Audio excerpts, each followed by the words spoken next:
यदि आपके पास दो शुभ ग्रह या दो अशुभ ग्रह हैं जो किसी भाव, महत्वपूर्ण भाव या महत्वपूर्ण ग्रह को देख रहे हैं, तो यह आपके लिए या तो बहुत अच्छाई ला सकता है या बहुत बड़ा कहर भी ला सकता है। इसलिए विशेष रूप से दो अशुभ ग्रहों और अच्छी दृष्टि वाले प्रबल अशुभ ग्रहों का किसी भाव को देखना बहुत महत्वपूर्ण है। तो चलिए सीधे इस पर आते हैं।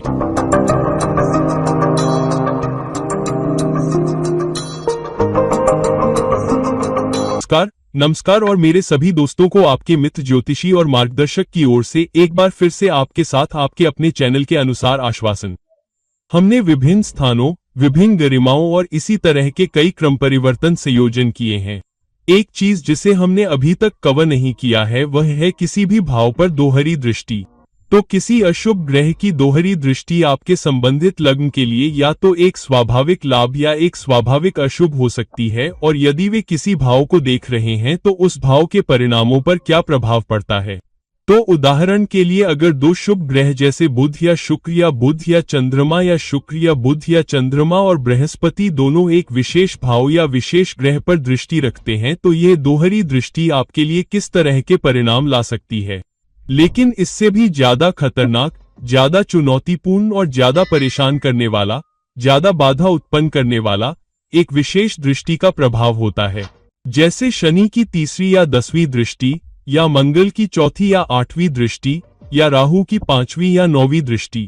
तब प्रभाव ज्यादा मजबूत हो सकता है और ज्यादा परेशान करने वाला हो सकता है, क्योंकि इनके विशेष पहलू होते हैं, न कि सिर्फ 7वीं दृष्टि। तो चलिए देखते हैं कि अगर दो बहुत मजबूत पुरुष प्रभाव किसी भी भाव पर दृष्टि डालते हैं तो वे आपके लिए क्या परिणाम ला सकते हैं। अब देखते हैं। किसी भी लग्न के लिए मैं किसी विशेष लग्न की बात नहीं कर रहा हूं, बल्कि आज मैं राहु की किसी अन्य पुरुष दृष्टि के साथ संयुक्त दोहरी दृष्टि ले रहा हूं। तो उदाहरण के लिए अगर राहु पहले भाव में है तो ये किसी भी भाव में हो सकता है। यहाँ मैं प्रथम भाव को उदाहरण के तौर पर ले रहा हूँ और राहु की 5वीं दृष्टि 5वें भाव पर पड़ रही है, और दूसरी विशेष दृष्टि शनि की है, तीसरी और 10वीं विशेष दृष्टि के तौर पर। लेकिन शनि की तीसरी दृष्टि भी उस विशेष भाव पर है, और अगर ये दोनों ही मजबूत हैं, अच्छी दशा में हैं, अच्छी डिग्री में हैं और दोनों की दृष्टि एक विशेष भाव पर है, तो उस भाव के लिए चुनौतियां बहुत बड़ी हो सकती हैं। ये विनाशकारी हो सकती हैं, ये बहुत तबाही मचाने वाली भी हो सकती हैं। इसलिए इन चुनौतियों से निपटने के लिए बहुत अधिक ऊर्जा और प्रयास की आवश्यकता होती है। उदाहरण के लिए शनि की तीसरी दृष्टि एक सीमित करने वाली दृष्टि है, खासकर अगर यह तीसरे भाव से ही आ रही हो, जिसका अर्थ है कि आप कितनी भी मेहनत कर लें, उस विशेष भाव का परिणाम बहुत अधिक प्रयास या बहुत अधिक समय के बाद ही आएगा, और जो परिणाम आप प्राप्त करेंगे वह बहुत ही सीमित हो सकता है और संघर्ष बहुत अधिक होगा। तो शनि की तीसरी दृष्टि जिस भाव पर पड़ रही है उसके बजाय किसी दूसरे भाव या स्थान पर ध्यान केंद्रित करना आसान है। लेकिन अगर राहु की 5वीं दृष्टि भी उसी भाव पर पड़ रही है तो दोहरी मार तब पड़ती है। अब शनि रुकावट और देरी कराता है और इसमें बहुत समय और दृढ़ता लगती है। राहु क्या है? राहु शॉर्टकट अपनाने की कोशिश कर रहा है, जबकि शनि आपको धैर्य रखने के लिए कह रहा है। इसलिए जल्दबाजी में गलत गणना करना, गलत चुनाव करना, क्योंकि आप अपना धैर्य खो देते हैं, आप निराश हो जाते हैं और फिर गलत निर्णय ले लेते हैं। निर्णय लेने में गुमराह होने की संभावना बहुत अधिक होती है। तो इसका परिणाम ये हो सकता है कि आप निर्णय लेने में गुमराह हो सकते हैं, यह मानते हुए कि निर्णय अच्छा है, यह मानते हुए कि निर्णय सही है या निर्णय लाभदायक है, और फिर आप देखते हैं कि आपने एक निर्णय लिया, आपने पैसे लगाए, आपने प्रयास किए, इसका कुछ भी अच्छा परिणाम नहीं निकला और आपको इसके होने के लिए लंबे समय तक इंतजार करना पड़ा। यह व्यवसाय हो सकता है, ये किसी रिश्ते में किसी का पीछा करना हो सकता है, यह किसी नौकरी में पदोन्नति पाने की कोशिश हो सकती है और आप 1 साल, 2 साल, 3 साल, 4 साल से इंतजार कर रहे हैं, पदोन्नति नहीं हो रही है। आप चाहे कितनी भी कोशिश कर लें, सत्ता में बैठे लोगों को प्रभावित करने की कितनी भी कोशिश कर लें। इसलिए यह एक बहुत ही चुनौतीपूर्ण स्थिति हो सकती है यदि राहु और शनि दोनों की दृष्टि हो, खासकर किसी विशेष भाव में विशेष दृष्टि हो। आइए कुछ और संयोजनों को देखें। उदाहरण के लिए राहु की 5वीं दृष्टि लेकिन सूर्य की 7वीं दृष्टि। हम जानते हैं कि सूर्य की केवल एक ही दृष्टि होती है, सातवीं दृष्टि। अब यदि राहु की पांचवी दृष्टि और सूर्य की सातवीं दृष्टि दोनों ही उस विशेष भाव पर पड़ रही हैं। अब सूर्य की सातवीं दृष्टि का मतलब है कि सूर्य की पूरी शक्ति, सूर्य की पूरी चमक, सूर्य का पूरा ध्यान उस भाव पर है। तो सूर्य का ध्यान क्या करता है? उस भाव को फोकस में लाया जाता है। वहां आप नेतृत्व चाहते हैं, वहां आप जवाबदेही चाहते हैं, वहां आप अपने परिश्रम का फल प्राप्त करना चाहते हैं, वहां आप चमकना चाहते हैं। और वहां वह भी है जहां आपको सबसे अधिक धक्का लगेगा। नेतृत्व के लिए संघर्ष होगा, अधिकार के लिए संघर्ष होगा, चुनाव और निर्णय लेने के लिए संघर्ष होगा, जिसका मतलब है कि मेरा निर्णय सर्वोपरि है, दूसरों को लाइन में आना होगा। तो जबरदस्ती नेतृत्व, जबरदस्ती जवाबदेही, जबरदस्ती जिम्मेदारी भी आपके पास आती है। अब राहु की पांचवी दृष्टि भी इस पर पड़ती है, जो कि सीखने की दृष्टि भी है, जिसका मतलब है कि आप यह मानकर गुमराह हो सकते हैं कि आपको मेहनत का फल मिल सकता है, यह मानकर कि आपको नेतृत्व मिल सकता है, यह मानकर कि आपको अधिकार मिल जाएगा। नहीं, आपसे जवाबदेही और जिम्मेदारी लेने के लिए कहा जाएगा, लेकिन अधिकार आपको नहीं दिया जा सकता है, नेतृत्व आपको नहीं दिया जा सकता है, आपके पास ज्यादा विकल्प नहीं हो सकते हैं। और क्या होगा? जवाबदेही आपको दी जाएगी, जिम्मेदारी आपको दी जाएगी। हालांकि विकल्प बहुत सीमित हैं, विकल्प बहुत अस्पष्ट हैं। विकल्प ऐसे हैं कि उस घर के विकल्पों में आपसे गलती होने की संभावना बहुत अधिक है। तो जिम्मेदारी में गुमराह होना। अब उदाहरण के लिए यहाँ हमने सातवें घर का उदाहरण लिया। तो आप किसी पार्टनरशिप, रिलेशनशिप को लेकर कोई निर्णय लेने या लेने में गुमराह हो जाते हैं और फिर आप पाते हैं कि आपके व्यक्तित्व में चुनौतियां हैं, व्यक्तित्व संबंधी समस्याएं हैं, उस पार्टनरशिप से कुछ भी अच्छा नहीं निकल रहा है। आपको लगता है कि दो लोगों को मिलकर काम करना चाहिए या बड़ी टीम को मिलकर काम करना चाहिए। हालांकि आप पाते हैं कि आप ही ज्यादा मेहनत कर रहे हैं। आपको रिलेशनशिप में गुमराह किया गया है, आपको जवाबदेही और जिम्मेदारी लेने के लिए गुमराह किया गया है और आपकी सराहना नहीं की जा रही है, आपको स्वीकार नहीं किया जा रहा है और इसलिए उस घर के परिणाम राहु और सूर्य की दोहरी ऊर्जा के कारण लगभग खत्म हो जाते हैं। तो यह एक बहुत ही कठिन स्थिति है जहां राहु और सूर्य दोनों किसी भी घर को देख रहे हों। खासकर राहु के साथ कोई अन्य अशुभ दृष्टि वाला घर एक बड़ी चुनौती हो सकता है। एक और उदाहरण देखते हैं। उदाहरण के लिए राहु की 9वीं दृष्टि और मंगल की 4थी दृष्टि। मंगल की 4थी और 8वीं दृष्टि है, ये मंगल की विशेष दृष्टियां हैं। यदि राहु की 9वीं दृष्टि, जो राहु का एक सीखने वाला पहलू है, किसी ऐसे घर पर पड़ रही है जो लाभ कमाने वाला भी है, लेकिन बहुत ही चतुराई, बहुत ही गणनात्मक, बहुत ही कूटनीतिक निर्णय लेने में सक्षम होने के बाद भी, तो वह विशेष घर आपको बहुत ही चतुराई, उच्च प्रयास, उच्च कूटनीति, उच्च चतुराई, अत्यधिक चालाकी, गलाकाट प्रतिस्पर्धा के बाद ही परिणाम दे सकता है। आप उस प्रतिस्पर्धा पर काबू पा रहे हैं और हर किसी से ऊपर उठने में सक्षम हैं ताकि शानदार परिणाम प्राप्त कर सकें। हालांकि उदाहरण के लिए अब हम 12वें घर को देख रहे हैं, तो संभावना है कि आप किसी निर्णय में गुमराह हो सकते हैं और फिर वह निर्णय, वह प्रयास व्यर्थ और अधिक हो सकता है, पैसा बर्बाद और अधिक हो सकता है, जिसका अर्थ है कि आप बहुत अधिक पैसा, बहुत अधिक प्रयास, बहुत अधिक भावनाएं, घर में बहुत अधिक निवेश कर सकते हैं, परिणाम नहीं मिल सकता है और फिर बहुत अधिक निराशा महसूस कर सकते हैं। अब यदि मंगल की 4थी दृष्टि भी उस घर पर पड़ती है, तो मंगल की 4थी दृष्टि क्या है? मंगल की सबसे हानिकारक दृष्टि 4थी दृष्टि पर होती है। 8वीं दृष्टि थोड़ी अधिक मुक्तिदायक और परिवर्तनकारी होती है, लेकिन मंगल की 4थी दृष्टि बहुत ही हानिकारक होती है, खासकर इसलिए क्योंकि मंगल भी 4थे भाव में नीच का होता है, जो कि कालपुरुष की राशि है, जो कि कर्क राशि है।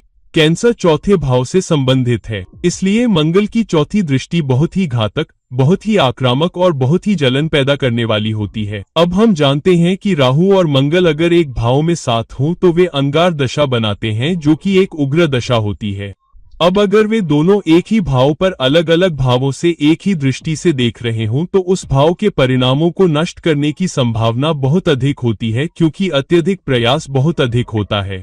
अत्यधिक प्रयास क्यों? राहु उसका अधिकतम लाभ उठाना चाहता है, इसलिए राहु का पूरा ध्यान उसी पर होता है। मंगल क्या है? मंगल प्रयास है, ध्यान है, अत्यधिक ऊर्जा है, अत्यधिक प्रेरणा है, अत्यधिक इच्छा शक्ति है, इसलिए आप अपनी सारी ऊर्जा उस भाव पर केंद्रित करते हैं। आपने उस घर में सब कुछ लगा दिया, सब कुछ निवेश कर दिया और फिर भी आपको कोई नतीजा नहीं मिला, और साल दर साल, शायद महीने दर महीने शुरुआत में, फिर साल दर साल, आपको लगता है कि आप एक सफलता के मुहाने पर हैं। आप सफलता के मुहाने पर हैं, आप लाभ कमाने, ऊंचा उठने के मुहाने पर हैं और इसका कोई नतीजा नहीं निकलता।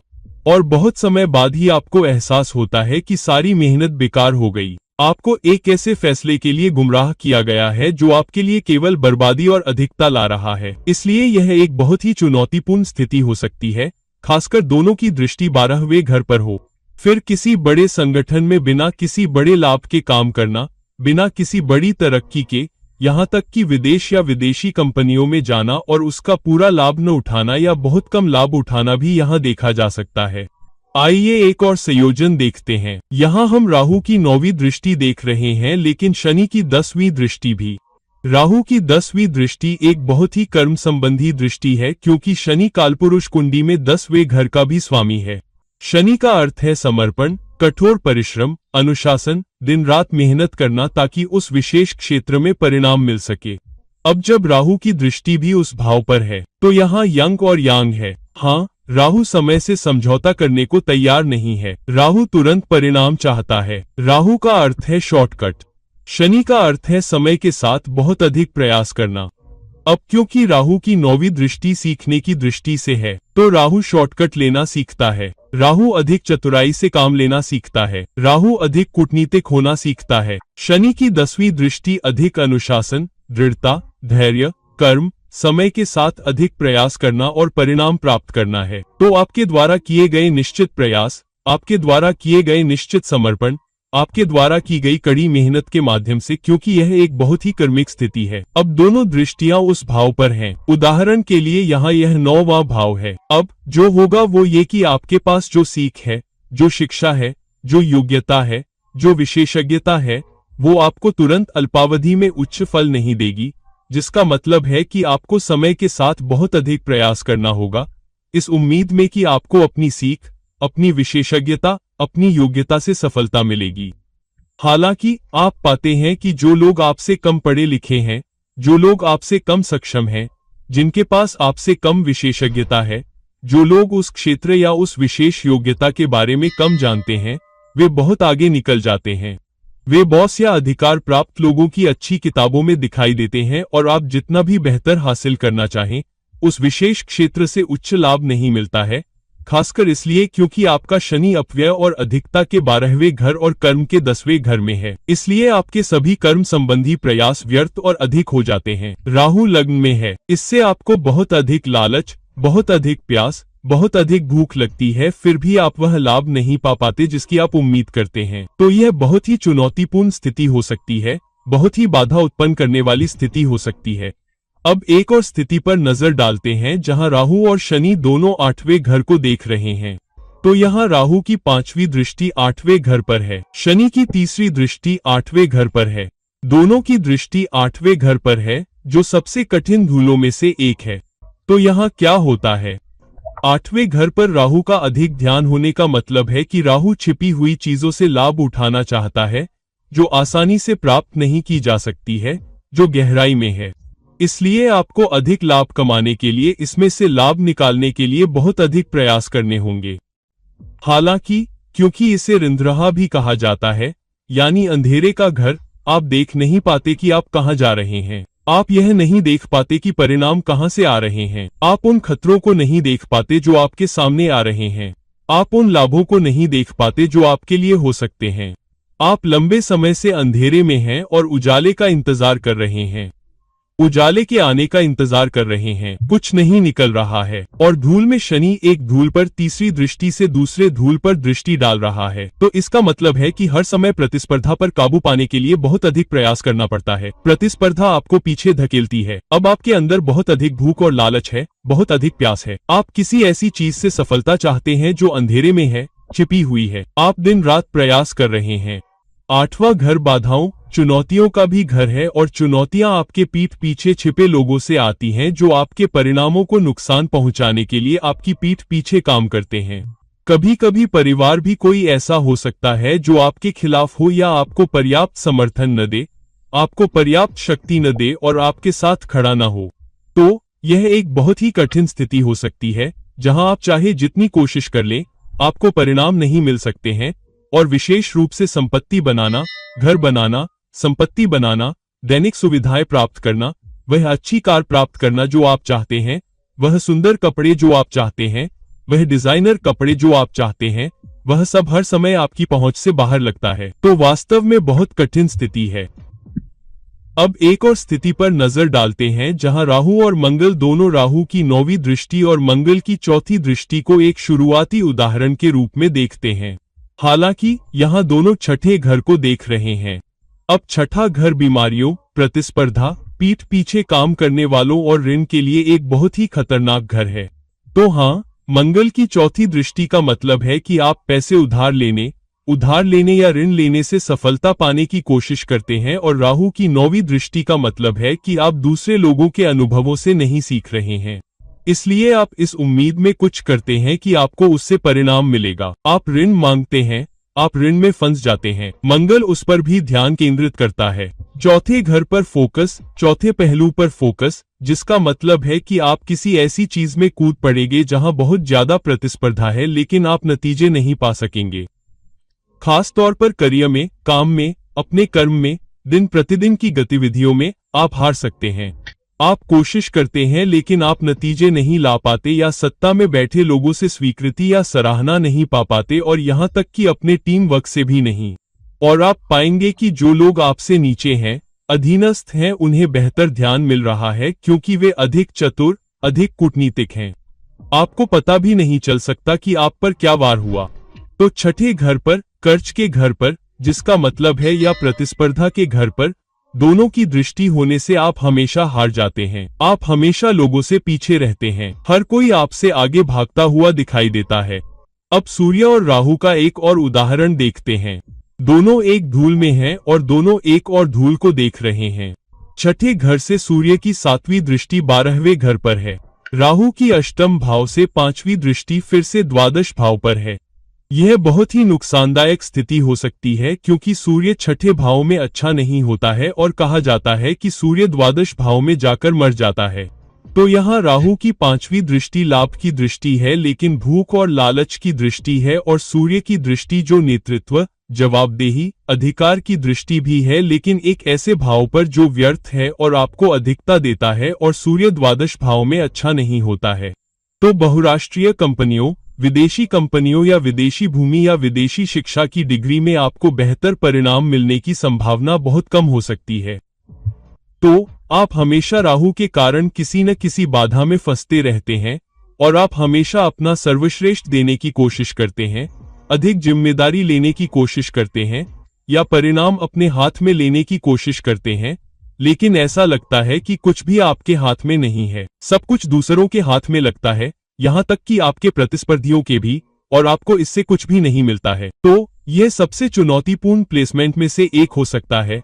साथ ही अपनी प्रतिस्पर्धी स्थिति से, दिन प्रतिदिन के काम से, विशेष रूप से विदेशी कंपनियों, विदेशी भूमि से संबंधित दिन प्रतिदिन की गतिविधियों से अधिकतम लाभ उठाने में सक्षम होने के लिए, यह स्वास्थ्य के दृष्टिकोण से भी बहुत चुनौतीपूर्ण हो सकता है।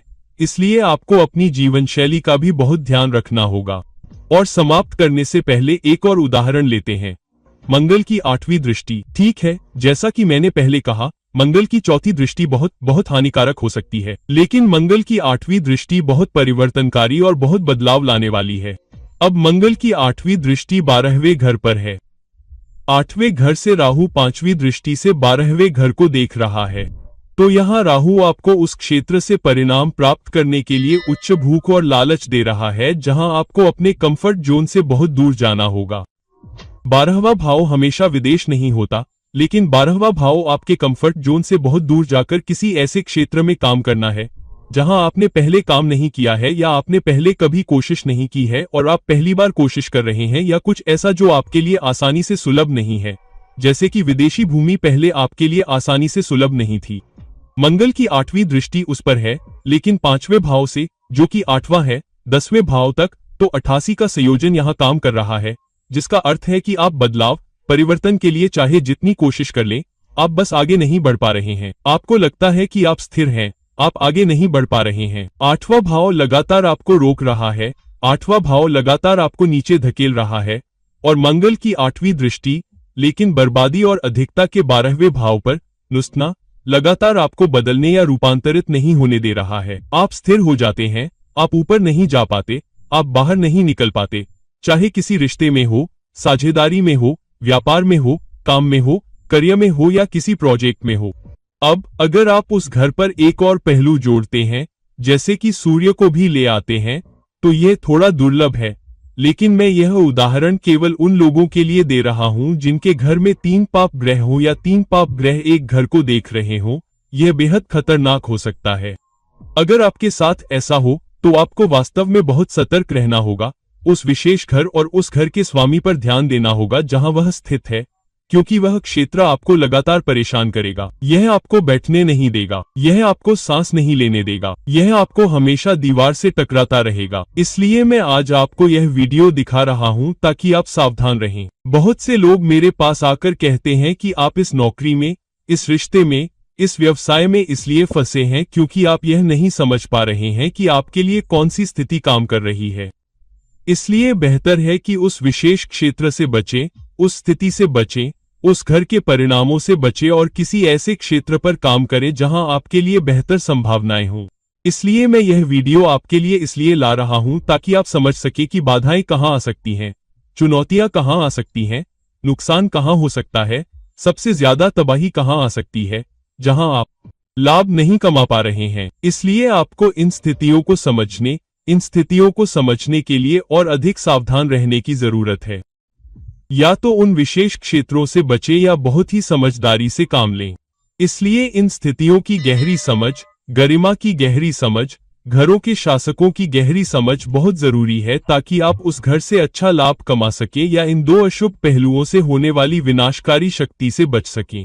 तो दोस्तों, इस वीडियो को लाइक करें, शेयर करें और अगर आप मुझसे पर्सनल कंसल्टेशन चाहते हैं तो नीचे दिए गए लिंक्स पर मुझसे संपर्क करें। किसी और वीडियो के साथ फिर कभी मिलते हैं। तो आपका दोस्त ज्योतिष और गाइडेंस के साथ विदा लेता है। नमस्ते।